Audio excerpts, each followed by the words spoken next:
As we continue our 3-year journey through the Bible, we are at 1 Samuel chapter 9, where we read, "There was a prominent man of Benjamin named Kish, son of Abiel, son of Zeror, son of Bechorath, son of Aphiah, son of a Benjamite." As always, not sure how well I'm saying those names, but I do my best. He had a son named Saul, an impressive young man. There was no one more impressive among the Israelites than he. He stood a head taller than anyone else. One day, the donkeys of Saul's father Kish wandered off. Kish said to his son Saul, "Take one of the servants with you and go look for the donkeys." Saul and his servants went through the hill country of Ephraim and then through the region of Shalisha, but they didn't find them.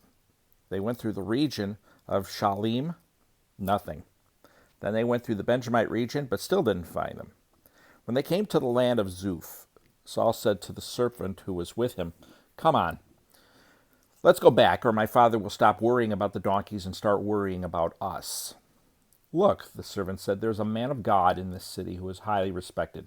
Everything he said is sure to come true. Let's go there now. Maybe he'll tell us which way we should go." "Suppose we do go," Saul said to his servant. "What do we take the man?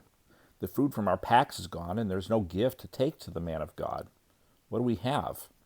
The servant answered Saul, "Here, I have a little silver. I'll give it to the man of God, and he will tell us which way we should go."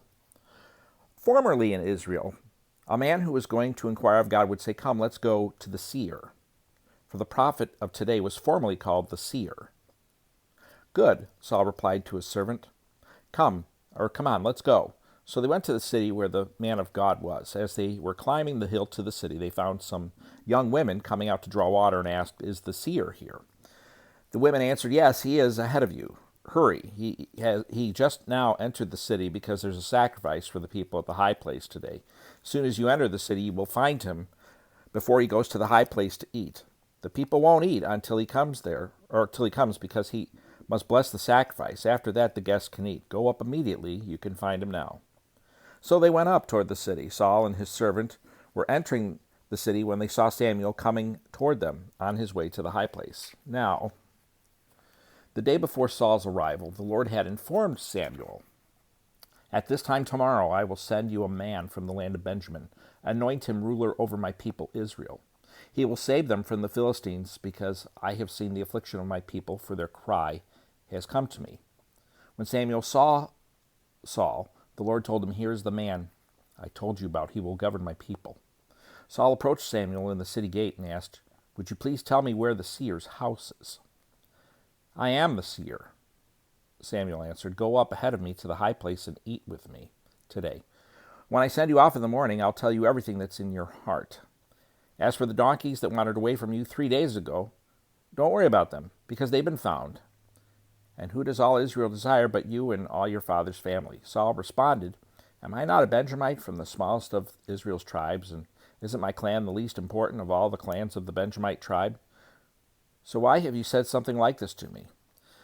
Samuel took Saul and his servant, brought them to the banquet hall, and gave them a place at the head of the 30 or so men who had been invited. Ahead of the, sorry, let me read that again. Samuel took Saul and his servant and brought them to the banquet hall and gave them a place at the head of the 30 or so men who had been invited. Then Samuel said to the cook, "Get the portion of meat that I gave you and told you to set aside." The cook picked up the thigh and what was attached to it and set it before Saul. Then Samuel said, "Notice that the reserved piece is set for you, or is set before you. Eat it because it was saved for you for this solemn event at the time I've said. I've invited the people." So Saul ate with Samuel that day. Afterward, they went down from the high place to the city, and Samuel spoke with Saul on the roof. They got up early, and just before dawn, Samuel called to Saul on the roof, "Get up, and I'll send you on your way." Saul got up, and both he and Samuel went outside. As they were going down to the edge of the city, Samuel said to Saul, "Tell the servant to go on ahead of us, but you stay for a while, and I will reveal the word of God to you." So the servant went on. 1 Samuel chapter 9, as we continue our journey. I mentioned yesterday, so I'll talk about it again. I'm planning on starting up a separate channel where I give commentary on the Bible, talk about things Christians disagree about, and how I process those things, and how we can disagree, but do so in an agreeable manner, stuff like that. My thoughts on issues. Some of it could be issues that are in headlines right now, such as famous pastors that are falling and admitting to affairs and whatnot. I think that's a good thing to address. But a part of it, one of the main ideas behind this is the fact that my name is Joe, and you can refer to me as an average Joe, more or less. I'm a high school graduate. I don't have advanced degrees. God gave me a good head, and I've been reading the Bible for 40 years, and obviously my answers aren't perfect. My thoughts aren't perfect. I'm always refining. Sometimes things I thought for years or even decades I conclude later are wrong. But I just would like to have a channel for, how do all of us, average folk, as we see, for example, Christian leaders that have different views on an issue, men that are way smarter than us, that are well more educated than us, that probably are holier than I am, are probably walking closer to the Lord, but have two different views. One I lean towards and one I don't. How do I sort those? What do I do to figure out which view is the right view on an issue like that? There's all sorts of things that intelligent, godly, holy men differ on. And yeah, I've mentioned some of these things before. Views of the end times, views of quote-unquote sign gifts for today, things like tongues and miracles and healings, the age of the earth, how literally do we take those verses in the beginning of Genesis? Were they meant to be taken literally? Hearing the voice of God, there's all sorts of things where Christians have different ideas. And so I'd like to talk about that. And how do we walk properly in those differences? Because sometimes you meet Christians, and if there's a difference on any issue, almost every issue is treated like it's the bodily resurrection of Christ. If you're not in step on every issue, it's a major stumbling block for people, and that shouldn't always be the case. How do we decide what's essential and what's non-essential? And non-essential doesn't mean not important, but it just means it doesn't put you outside of the Christian faith. How do we decide what's essential or primary? How do we decide what's secondary, where the differences make a big enough difference where maybe we should belong in a different church, and what issues are tertiary? What are things we can disagree about, but you and I should be able to sit next to each other in church in the pew or the chairs and get along just fine with these things, to the point where we don't even really need to be in a different church.